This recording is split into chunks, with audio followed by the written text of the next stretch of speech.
Oh, our opening statements go to Thiru Vignarajah. Thank you so much.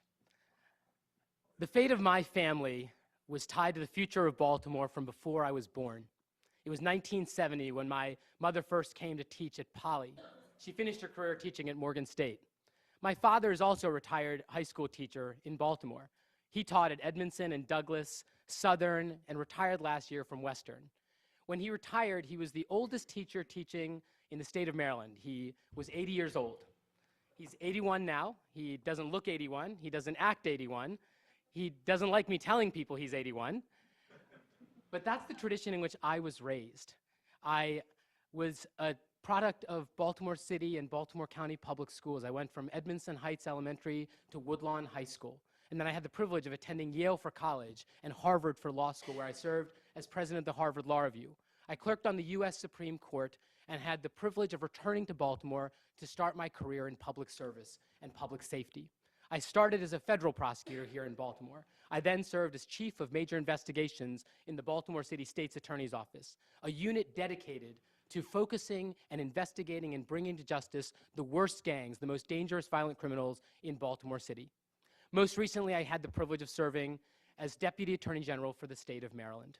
I have dedicated my life to public service and to public safety and to Baltimore. I had never conceived of running for office, but the city I love is a city in crisis, and I can do something about it. I have pledged on my watch to bring record-breaking homicide rates to record lows at record speed, and at the same time forge the most innovative, transparent, progressive prosecutor's office in American history. For too long, too many have said those ambitions are incompatible. I have come to believe exactly the opposite, that without one, we cannot achieve the other, and our city deserves both. Baltimore is at a moment in its history where we don't need a defense attorney, we don't need a politician, we need a proven prosecutor. This is what I've dedicated my life to, and I want to have a chance to do it again. Thank you. Ms. Mosby. 15 years ago, my husband and I bought a 20-year dilapidated vacant shell in the heart of West Baltimore. As an attorney and as an engineer, we looked at the open-air drug market, the trash in the street, the number of vacant houses on the street, and what we saw was potential. When we decided to move across what was being referred to as Murder Mall, raising our two little girls, we understood that the proper sort of vision and foresight was what was going to realize the potential of that community. Our investment together was what was going to reform not only our block, but our community. And we did just that. 4 years ago, when I ran for state's attorney, I was in the office of the state's attorney for more than 6 years, and I saw, much like my neighborhood, a broken criminal justice system. And when I won state's attorney, I vowed to reform the criminal justice system. I vowed to reform a system in which we would ensure that violent repeat offenders were being held accountable. Year to date, we have a 95% felony conviction rate. We've convicted every single public enemy #1 designated by the Baltimore Police Department. Of those individuals convicted, we're looking at 6 cumulative life sentences plus 700 years. I made a vow that we would not only go after violent repeat offenders, but holistically attack this problem and ensure that we're breaking the school-to-prison pipeline by getting to our young people before they get to the criminal justice system. I made a vow that we would ensure those that deserve a second chance at triumph were given the opportunity to do so. I made a vow to be an independent prosecutor, holding everybody to the same standard of justice, regardless of one's sex, religion, race, zip code, or occupation. 3.5 years later, we've done just that. But understanding and recognizing that I live in the heart of West Baltimore, I didn't have to move back here in order to run for state's attorney. Understanding and recognizing that there's so much more that we need to do, I'm in this for the long haul, which is why I'm running for re-election, which is why I'll need each and every one of your support. Thank you. Thank you. Mr. Bates. Yes, thank you. Thank you to the Baltimore Sun, WJZ, University of Baltimore Law School, but most importantly, thank you to the citizens of Baltimore City. My name is Ivan Bates, and I'm running to be your next state's attorney. I just have one question. Are we safer now than we were 3 years ago? That answer is no. We need to restore confidence to a criminal justice system that's just not working. See, the job of the state's attorney is to keep each and every single one of us in Baltimore City safe. We need experience. When I sit back and look at my life, I look at service. I just look at my father who served our country in the United States military. I followed him. I joined the Army. I used that opportunity next to go to Howard University. Then I went to William & Mary. Had the opportunity to be a law clerk for the NAACP Legal Defense Fund. And then that call in 1994 from my mother telling me my aunt was here in Baltimore and needed someone to be here with her and protect her. I moved here in 1995 as a law clerk, and that's when she was mugged. Aunt Edna was mugged literally right up the street from where we are today. And that made me want to be an assistant state's attorney. See, I was there for 6 years. I'm the only person on the stage that worked at every single level in the state's attorney's office. Misdemeanor, we're dealing with our kids in juvenile, felony, and I was in homicide where I won every murder I was involved with. You know, when I sit down and look at my career, I then was to the defense side. See, I'm the only person that's been on both sides. Prosecutors see things from one eye, defense sees it through another eye. I see the whole picture. And what we need is the change. When we sit down and look at the criminal justice system of where we are, it's broken, and we need new leadership. My name is Ivan Bates, and I am that new leadership. Thank you. Now for our first question, Mr. Green to Ms. Mosby. Yes. During the past 3 years, the percentage of felony cases that have been dropped in the city has increased, while the conviction rate for the cases that were not dropped has declined very slightly. What could you do to reverse those trends over the next 4 years?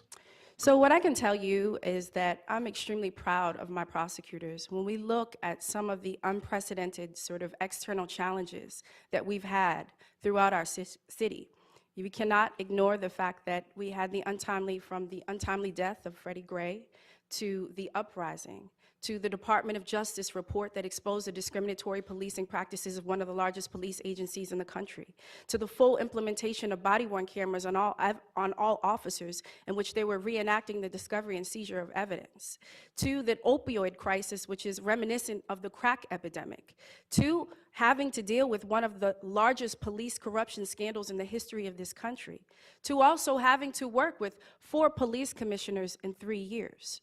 When you consider all of those external challenges that we've been faced with as a city, I'm extremely proud of the fact that my prosecutors have been able to maintain a 93% felony conviction rate. Year to date, 95% felony conviction rate.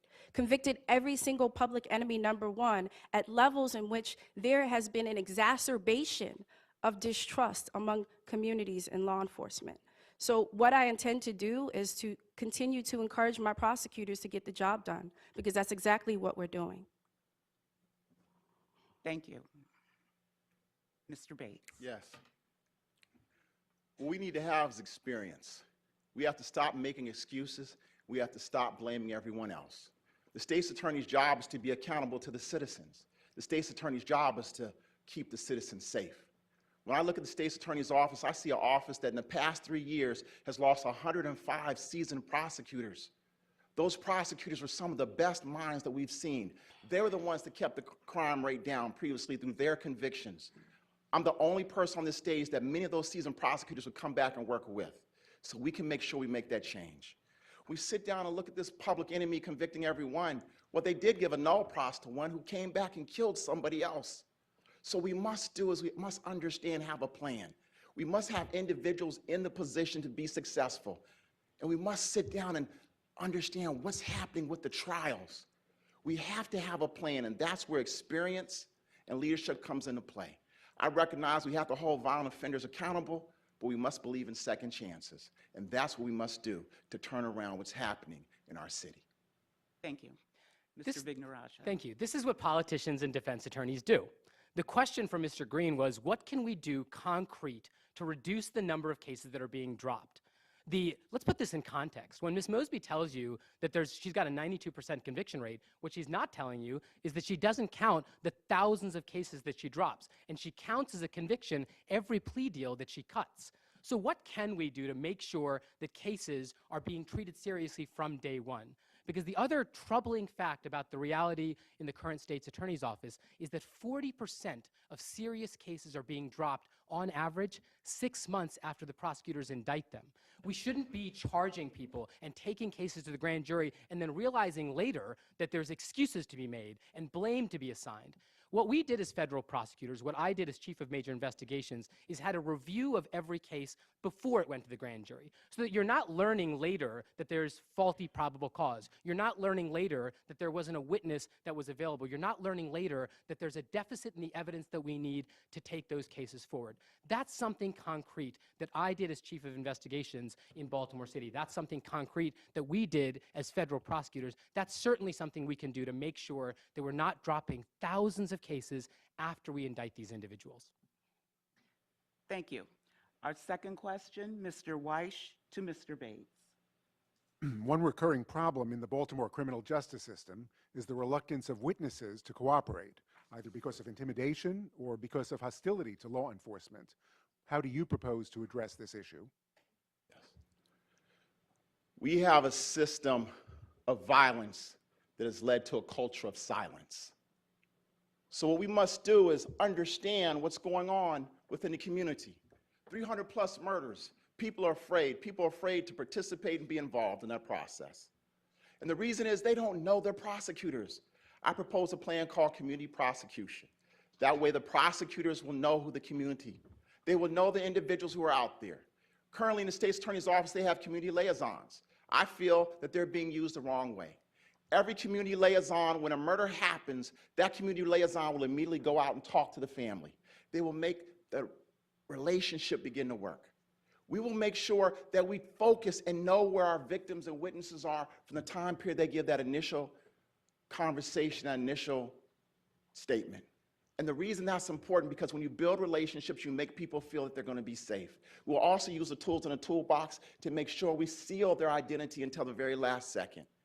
And we can do that. The tools are already there, but unfortunately they're not being used by the state's attorney's office to keep the witnesses and the victims safe, because we must do that to keep the wheels of justice still rolling. Thank you. Ms. Mosby. Understanding that witness intimidation, in the home of witness intimidation where the stop snitching mentality began, this was a priority. The most important stakeholder in the criminal justice system is the community. The way that we've been able to secure convictions against public enemy number one, an individual who lured somebody onto a playground in front of his girlfriend, pregnant girlfriend, and shot him twice in the head. He received life plus 50 years. It wasn't because of the talents of the police, and I do have the most talented prosecutors in the country. It was because Ms. Gloria Hertzfeld, who lived in that community for 40 years, stepped up. Understanding and recognizing that this has been a priority for my administration. One of the things that we did in focusing, we've increased the grant funding in my office by more than 31%. We've received the largest federal grant that we've ever received for victim witness services in the home of witness intimidation where the stop snitching mentality began, $2.4 million, which has allowed us to double the size of the victim witness unit. We just recently renovated the victim witness waiting room. And this may sound trivial, but imagine being a witness or victim to an armed carjacking, having to rearrange your schedule, walk the halls with the individual that has been accused of committing this offense and their friends, and then going into a dark, dank, dingy room for hours on end until your case is called with perfect strangers. Well, we partnered with an architectural firm that based everything the design based upon therapeutic design. So everything from the color of the floor to the now living green wall is based upon those that have experienced trauma and how to make them feel more secure in those environments. I've gone down to Annapolis to advocate for victim witness services and to better be able to protect victims and witnesses of crime. We just recently went to Annapolis and we got a state mandated additional $360,000 to be able to relocate victims and witnesses of crime.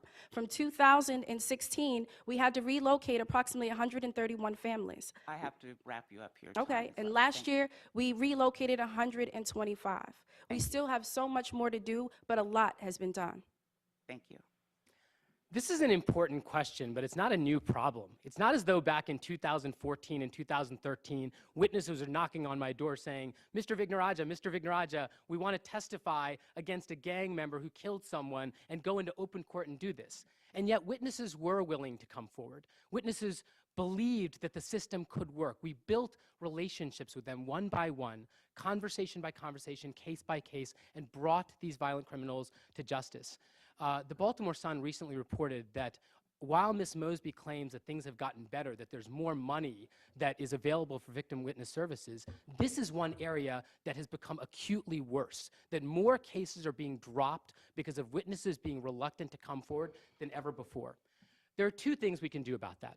The first thing we can do is to honor their risk, to honor their sacrifice, to make sure that we acknowledge that they need housing assistance, that they need support services, and make sure the money is available to honor the fact that they're coming in and willing to take a risk to take this case to trial.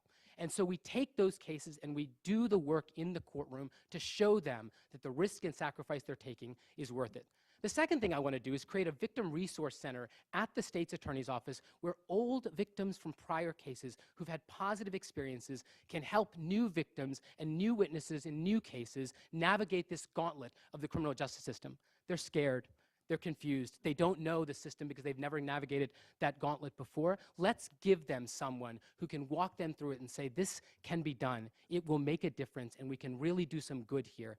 That's what we did in 2014 and 2013. It's not being done these last couple of years. And the next question goes to you as well, Mr. Vignarajah. In 2015, Ms. Mosby charged 6 officers involved in the arrest of Freddie Gray with offenses including assault, manslaughter, and in one case, second-degree murder. None were convicted. Mr. Vignarajah and Mr. Bates, how would you have handled those cases? And Ms. Mosby, would you do anything different if you had the chance? Mr. Vignarajah. It's risky to second-guess the judgment of a prosecutor on any particular case because you don't know what Ms. Mosby knew and when she knew it. But let's be clear. If you're considering indicting 6 individuals with complex conspiracy and murder charges that are premised on a legal theory that's never been tested before, that's going to become a referendum for your city, for your country, on whether we can hold police accountable, don't you dare try to do that in 8 days. The I's that have to be dotted, the T's that have to be crossed to make sure that that case doesn't crumble in a courtroom simply can't be done in a short, rushed investigation. I've indicted complex cases involving complex theories, but you have to take the time to dot your I's and cross your T's. Now, you might say, well, what would you have done if your city was on the precipice of a disaster? Would you have at least brought the charges to quiet everyone down? Because the responsibility of the state's attorney is to keep the peace, but it's not my responsibility alone. I may have taken the steps of the War Memorial, but I wouldn't have done it by myself. I would have done it with the city council and the mayor, with faith leaders and community activists, and I would have said, to the Baltimore I love, I need your patience. If there's evidence to bring charges, mark my word, I will do it, and I will lead that investigation, I will lead that prosecution, and make sure the officers responsible for the death of Freddie Gray are brought to justice. And if there's not evidence, then I will make that announcement myself and make plain my reasons, and you can hold me accountable. But don't you dare compromise the legacy of Freddie Gray by rushing us to make a decision that we're not ready to make. Thank you. Thank you. Mr. Bates. Ms. Mosby's next. Ms. Mosby, I got everybody out of order here. I apologize. Ms. Mosby, you're next, please.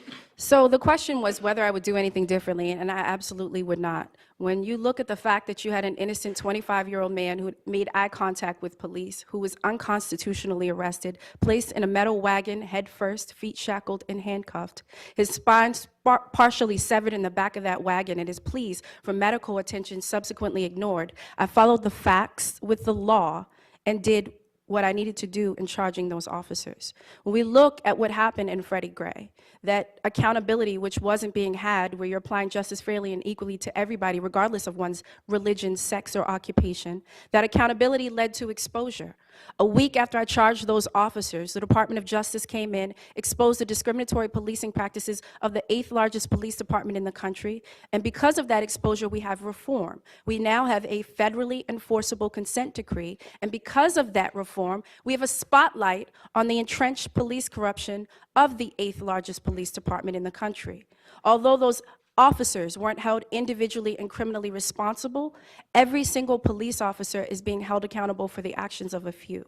I can tell you, looking back at my decision, I would not do anything differently. A life was lost, and I fought for Freddie Gray. And I'm happy and proud to be a part of the reforms that came out of the death of Freddie Gray. When you look at the mandates for seatbelts on our prisoners, the mandates to call medical attention when a prisoner asks and requests it, the mandates that there are now the software verification systems that are in place to ensure that you're adhering to general policy procedures and general orders.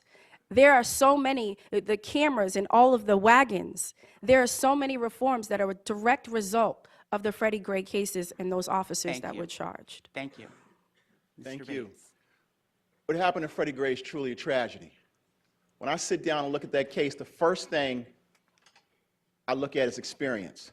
See, the experience of the state's attorney should sit down and put their best trial team forward. The two prosecutors that handled that case had never, ever prosecuted a murder before in their entire career. That's experience. There's an entire homicide division.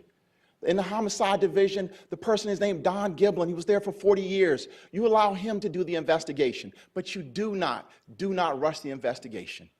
You can sit down and let the citizens know that I'm newly elected, I will do my job, and I will take my time to thoroughly investigate this case. And then when you understand, you have your theory and your facts, then you go to the grand jury and you get your indictment. But when you do it, you make sure you do it to win. And that is what we needed to have with Freddie Gray. When we sit down, yes, some good has come out of it, but a lot of bad, unfortunately, has as well. Mr. Gray and the family have still yet to find the justice that they need and deserve, and our city has been more divided now than ever before. So we only needed to do was take our breath, put our best foot forward, put our best prosecutors in a position, investigate the case the proper way, and then charge those officers that were clearly going to be responsible. Then we would have had our justice. Thank you. Thank you. Next question, Mr. Green to Ms. Mosby.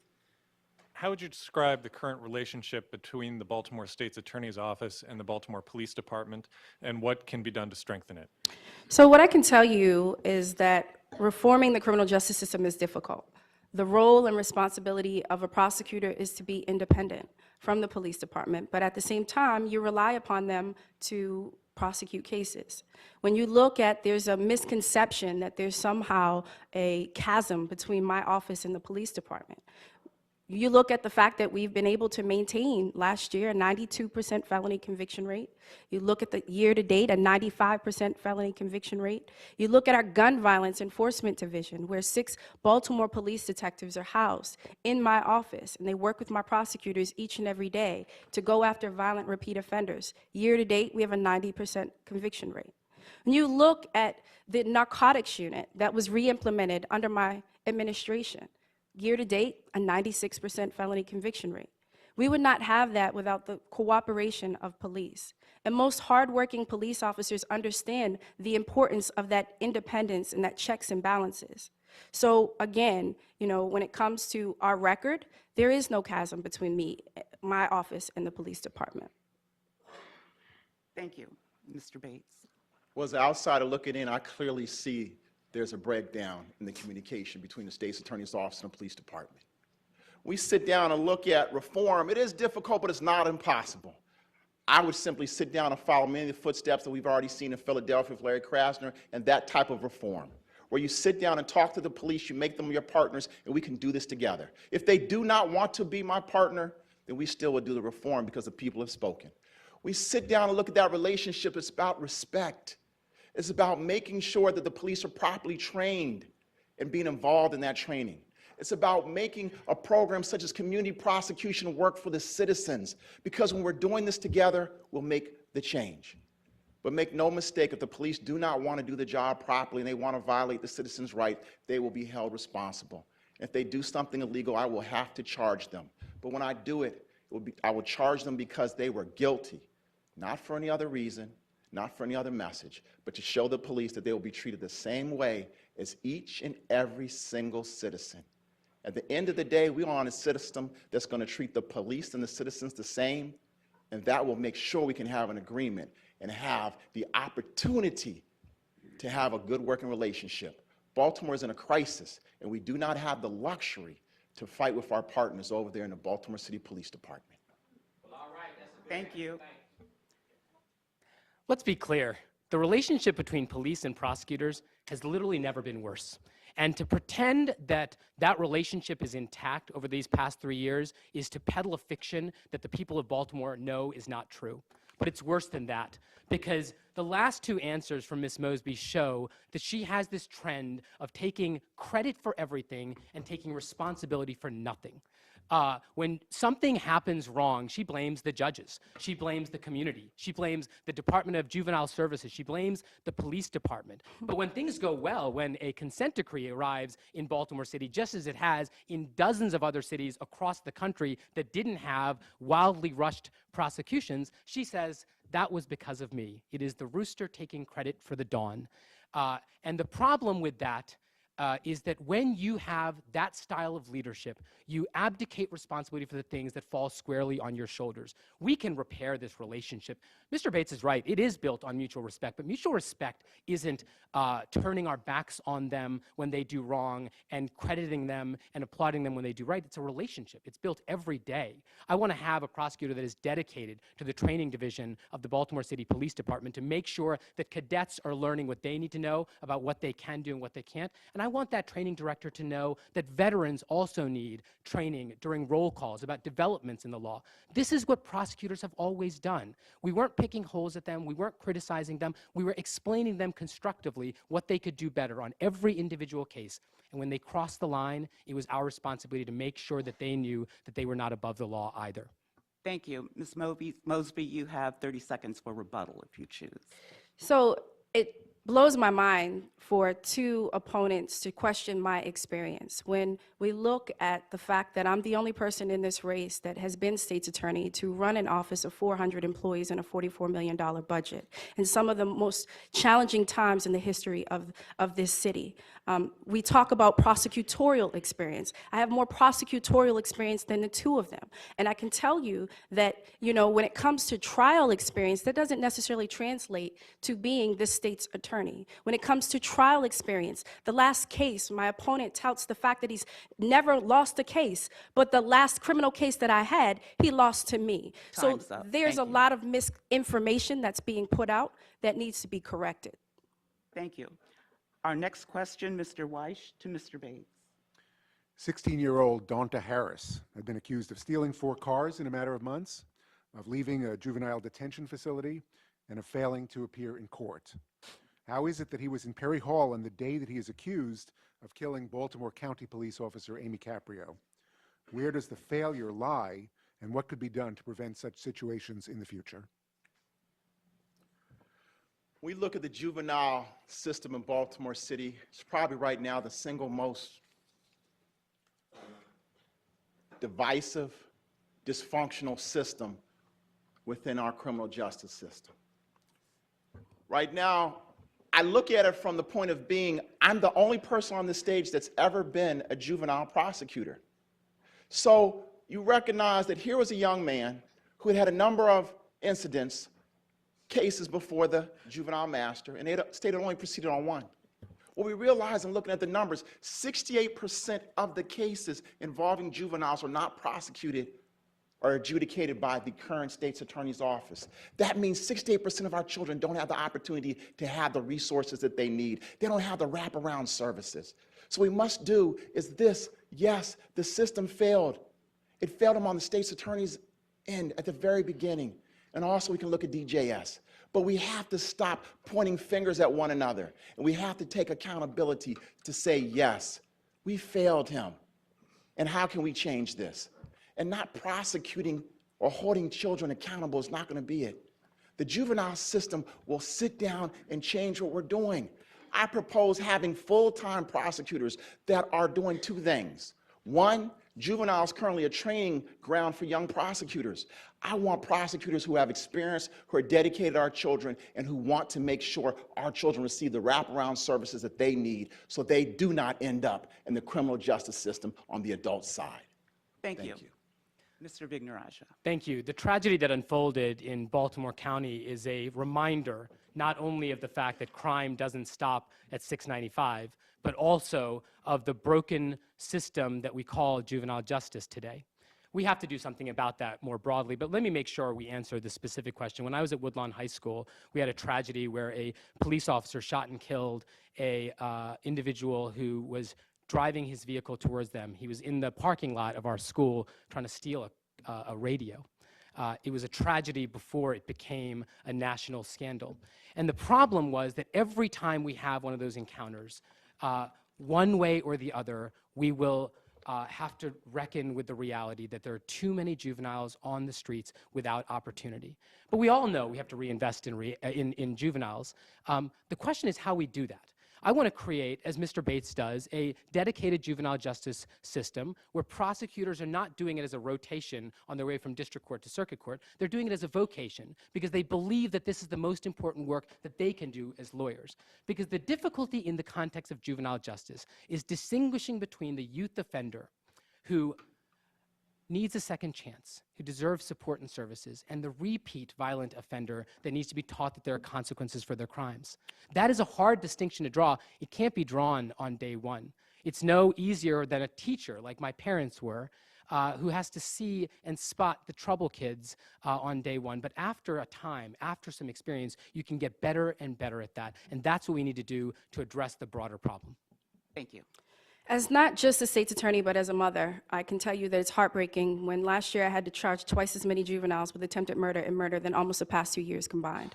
I've been saying this for 3 years, that the juvenile justice system needs to be reformed. That's the reason why I created the Crime Control and Prevention Division and ensured that we are getting to young folks before they get to the criminal justice system.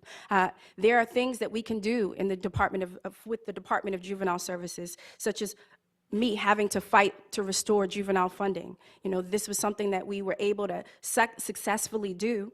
We fought to pass body attachments in juvenile cases. We fought to ensure that those that harm individuals are held accountable. But the problem that I see is with my opponent's arguments. They constantly put out misinformation. I'm not sure where one opponent gets his numbers. We look at the trend from 2014, and we know that those juveniles that are committing more of the heinous offenses, your first-degree murder, first-degree rape, first-degree armed carjacking, these heinous offenses are supposed to start automatically in adult jurisdiction. I can tell you that there's been an almost 44% increase in the number of juveniles that are being transferred back down to juvenile court over my office's objection. My juvenile prosecutors, as the misinformation that was put out there, we only have 4 rotating positions. The remaining positions within my juvenile department are permanent employees. Furthermore, I would just note that my opponent, or my other opponent, is suggesting to start all juveniles in juvenile court as opposed to adult court. This is something that I've lobbied against for the past 2 years. Thank you. Could I respond to that? Certainly. Ms. Mosby's right. I oppose mandatory adult charging of juveniles in Baltimore City and across the state. It's because we have the challenge then as prosecutors of trying to defend against every remand motion. Ms. Mosby tells you that there's been a 44% increase in the number of kids that are being sent back. It's not as though the judges changed in 2015 when she took office. It's not as though the law changed in 2015. The only thing that changed was the state's attorney's office. So all of a sudden you have more and more cases being sent back down, and what we ought to do is selectively have discretion vested back in prosecutors to make those hard choices about which individuals need the adult system and which could benefit from the juvenile system. Mandatories are a mistake. Thank you. Next question is to you, Mr. Vignarajah. What can be done to attract and retain the most qualified assistant state's attorneys? This is an incredibly important part of the issue. There are prosecutors that are loyal to Ms. Mosby. There are prosecutors that are loyal to Mr. Bates. There are prosecutors that are loyal to me. But we shouldn't be having prosecutors think of this as some oath of fealty to a particular prosecutor. It's supposed to be a calling. It's supposed to be public service. Robert Morgenthau, when he was the legendary DA in New York City, he built over the course of a 40-year career the greatest DA's office in American history. And here was his pitch. He used to go to trial law schools, to trial law firms, and he'd say, listen, come work for me. You're going to work 100 hours a week. You're going to get paid a dime on the dollar, and you're going to love every minute of it because you're going to have a chance to work on the most important cases in the country. You're going to get more trial experience in 4 years in my office than you will over the rest of your career after you leave. And people came in droves. It was the most coveted job in the country because it was the best job in the law. That's what we ought to do, because the reality is New York City isn't Gotham anymore. Baltimore is. We ought to take the lightning rod of this crisis of crime that we face as a city and use it to recruit and harness the greatest generation of trial lawyers in the country. Bring them here to Baltimore. Tell them that this is the most important work that they can do. Many of them are already here at schools like the University of Baltimore and the University of Maryland. Many of them are trial law schools like Howard and Temple, and many of them are law schools across the country that they ought to come and dedicate their lives and start their careers as the greatest generation of trial lawyers that Baltimore so desperately needs. Thank you, Ms. Mosby. So once again, I truly believe when you look at all of the external challenges that my office has been resilient in the face of chaos. I feel that we have the most talented prosecutors that there are in the country, and the hurdles that we're up against in the home of witness intimidation, where the stop snitching mentality began, are unprecedented. The fact that we are able to maintain our conviction rate, which we follow the standards of the Association of Prosecuting Attorneys, this is indicative of my prosecutors. And what I can say about, my opponents who criticize my prosecutors and have the only sort of substantive policy that they're even recommending is to bring back the more than however many prosecutors from before, but have the nerve to compare themselves to Larry Krasner. When he came into office, Larry Krasner got rid of 31 prosecutors because he said it wasn't business as usual. In my office, it is not business as usual. We are reforming the criminal justice system. Change is hard, and not everybody is comfortable with it, but it's going to happen. I can tell you that we started a law clerk program, an honors law clerk program, where we are recruiting nationally. We have the most talented prosecutors from across, and law students from across the entire country, where they learn not only the people, but the systems, which will allow them to then be elevated to the assistant state's attorney's positions. So once again, I'm extremely proud of my prosecutors and the work that they do each and every day. They do it because they're committed, they do it because they love this city, and they don't get paid a lot of money in order to do it. Thank you. Mr. Bates. Thank you. Experience, that's what this office needs right now. We can sit down and say, Mr. Krasner in Philadelphia got rid of 31 prosecutors. I understand that. But right now, under our current state's attorney, 105 prosecutors have left. That's 74 more than Mr. Krasner. There are a lot of really great prosecutors that left. And as I said earlier, I'm the only one that they want to come back and work with. And why is that important? We can see right now it's a very young office, and they're just not getting convictions and trials. 2016, the numbers don't lie. They had 175 wins and 237 losses in trials. They're really young, and they do not know how to win because they can only win 42% of their cases. One of our opponents said, we're going to go around to the law schools. We're going to bring you back to Baltimore. Well, you need to know Baltimore to be able to try cases in this city. You need to understand what the jury goes through, what they feel, and what they see. You need to understand how a jury understands beyond a reasonable doubt, and it's not something they teach you in law school. You need to have it. You need to bring it in. You have to make sure the people that have it and your prosecutors, yeah, they're dedicated to the people, but they know how to win. And under me, they will. May I respond, rebuttal?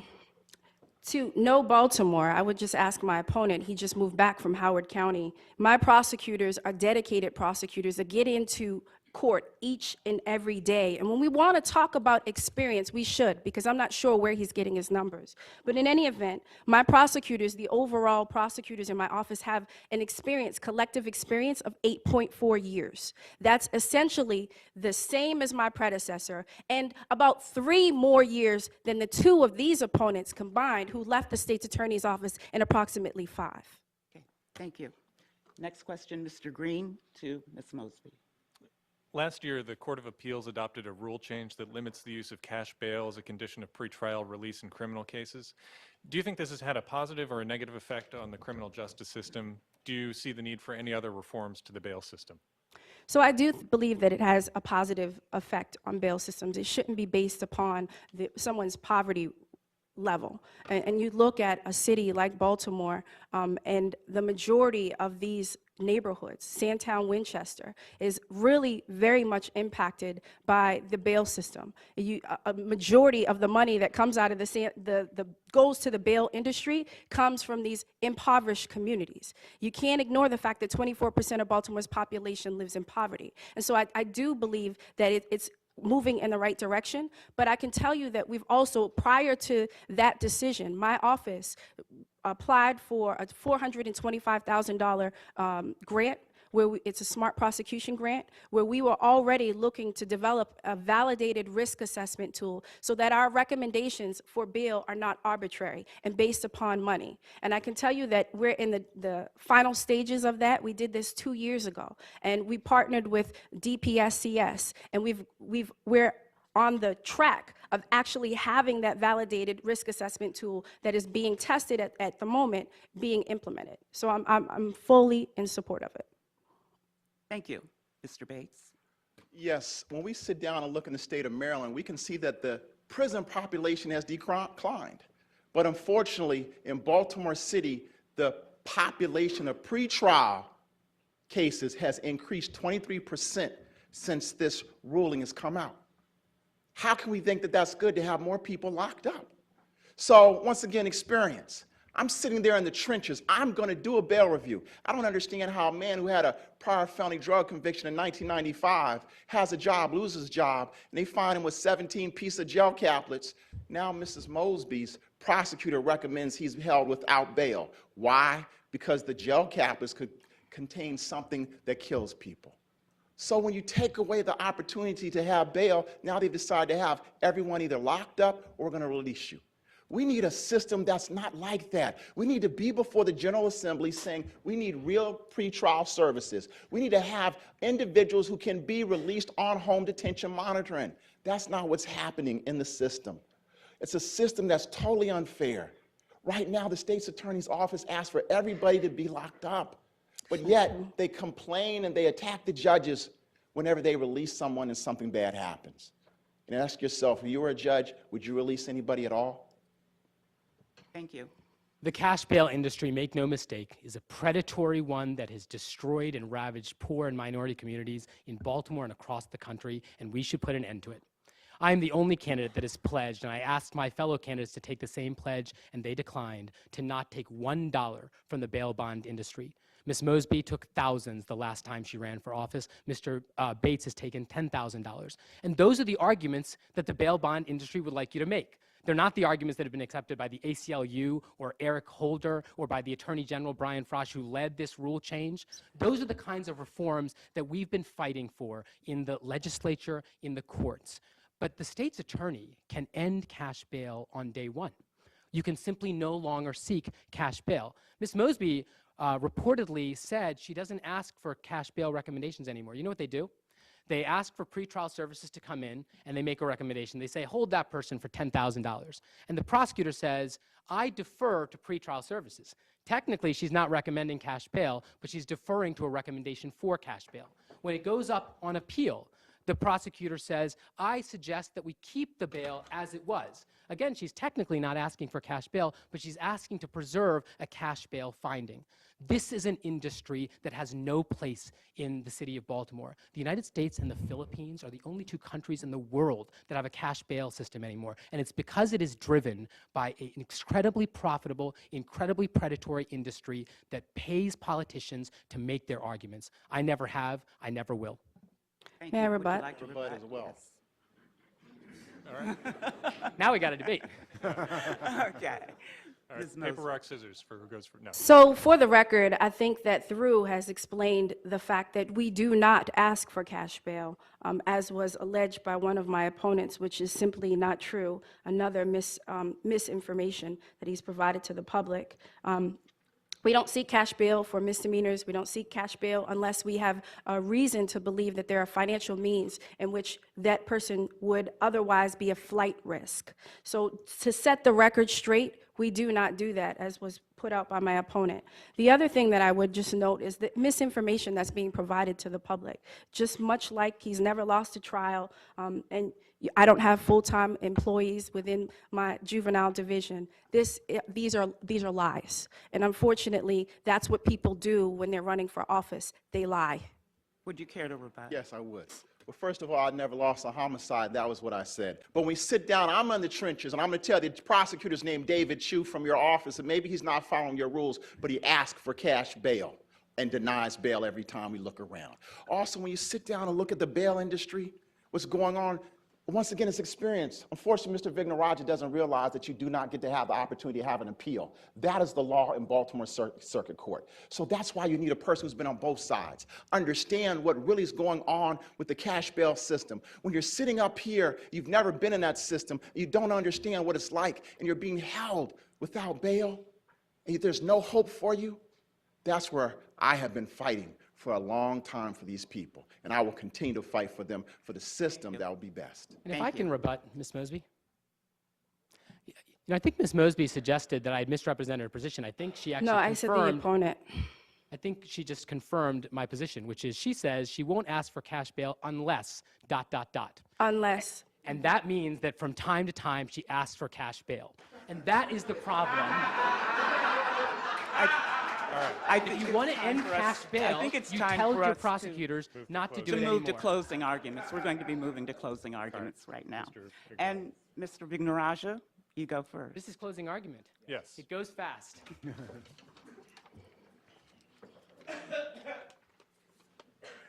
You know, if you heard the opponents tonight, it sounds like everything is just fine.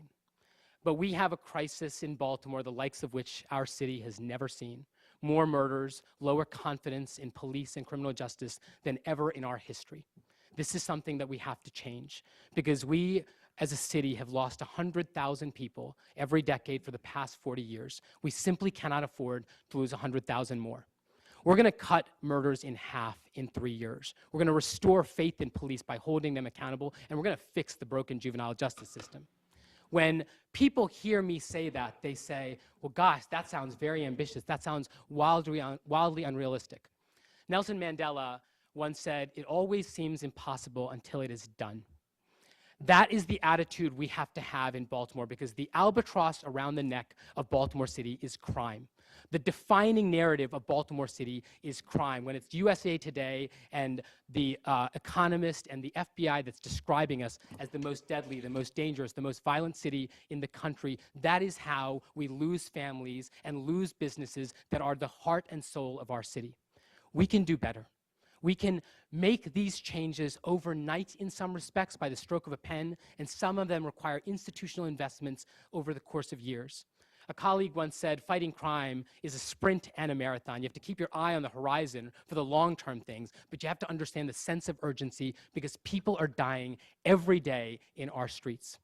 But just imagine a world that wasn't defined by crime in Baltimore. Imagine if the narrative of Baltimore was not that we were the deadliest city in America, but we were a city that was experiencing a renaissance, that crime was being dramatically reduced, and we weren't using mandatory minimums or cash bail or zero tolerance policies or mass incarceration to achieve it. We could not only have the greatest turnaround story in American history, we would also have a blueprint for how other American cities could follow our accord. You hear other people say the only way to do is to lock it up. We know we can do better. And let me end by saying this. Before I took an oath as a prosecutor, I made a pledge as a little boy. It was a pledge I took from my first day at Edmondson Heights to my last day at Woodlawn High School. I took a pledge of allegiance to a flag, to a people united, indivisible under God, with justice for all. Not justice for some, justice for all. Thank you. Through Vignarajah. Thank you. Ms. Mosby. I'm invested in this city. I don't have to turn on the news. I don't have to open up the newspaper to see the violence plaguing my community. All I have to do is open up my door. I am an attorney. I graduated from a top 25 law school. I didn't run and go work for a corporate law firm. I didn't become a defense attorney and defend robbers and rapists. I became a prosecutor. I became a prosecutor because I believe that the criminal justice system could and should be reformed. Residents of this city deserve stability. When you think of all of the external challenges, including having to work with 4 police commissioners in 3 years, my office has been resilient in the face of chaos. And I am extremely proud of the work that my prosecutors perform and that they do each and every day. It's indicative of my record. It speaks for itself. 92%. Please. Prosecutors prosecute innocent men. Your conviction rate is a lie. All of that. I'll gladly leave. You lied all day. You're done. You are horrible. Horrible. And you lied this entire time. I think I Ms. apologize for that interruption. I think Ms. Mosby should get extra time. She's a liar. She prosecutes innocent men. Her conviction rate